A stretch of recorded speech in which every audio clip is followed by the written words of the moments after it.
Okay, let's go now to the application of logarithmic function. So in many applications on exponential growth and exponential decay, sometimes we are asked to find the time interval in a particular problem. So if you can still recall, the time in these two functions are exponents. So exponential form siya. So logarithm, that is why we use logarithm in solving this type of problem. So in order for you or for us to understand this more, let's continue.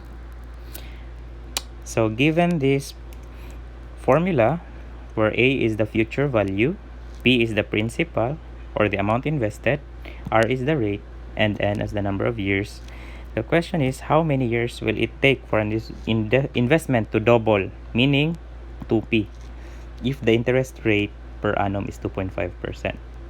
So of course, first is we need to write the given. So doubling the principal, again we get the future amount to be 2p, and the rate is given by this 0.025.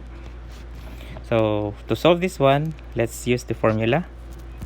2p is equal to, substitute na, 2p is equal to p 1 plus r raised to n.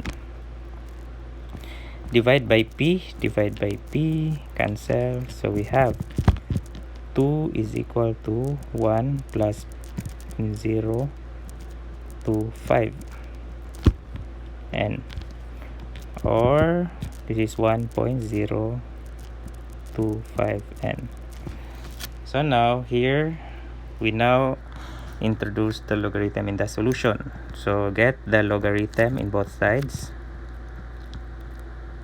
1.025 n.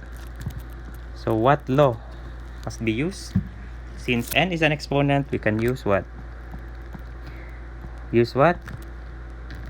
Property number 3 or law number 3, 1.025. Okay, so therefore Cn is now equal to log of 2 over log of 1.025, no? Okay, mag-divide lang man ta both sides ani by log of 1.025.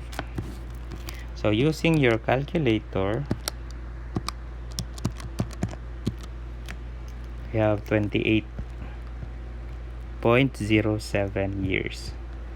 So it will take more than 28 years to double the money. Next, example 7. The population of the Philippines can be modeled by this function. So 20 million times e raised to 0.0251x, where x is the time, no, or number of years since 1955. Assuming that this model is accurate, in what year will the population reach 200 million? So meaning we are asked to solve for time. So 200 million is our future time at time x. So 20 million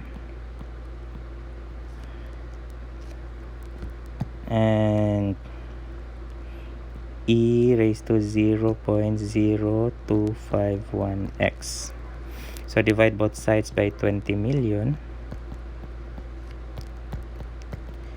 So this is 2 at 2, 10 at 2, erase. This is 10 equals e raised to 0.0251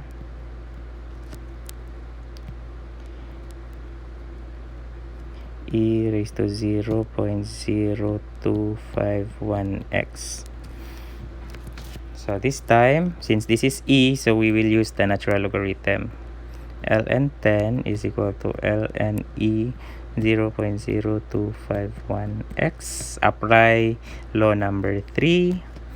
So the exponent will be here. Okay, ln e. Take note that ln e is log of e base e. So by property number 2, this is just equal to 1. So this is 1. So therefore, we have ln 10 over 0.0251 is our x. Now divide both sides by 0.0251 divided by 0.0251. So x is 91.74 years. But the question is in what year? So 1955 plus 91.74. So in the year 2046. So 2046. Now do not round up kay in what year pa man. 2046 is not yet finished.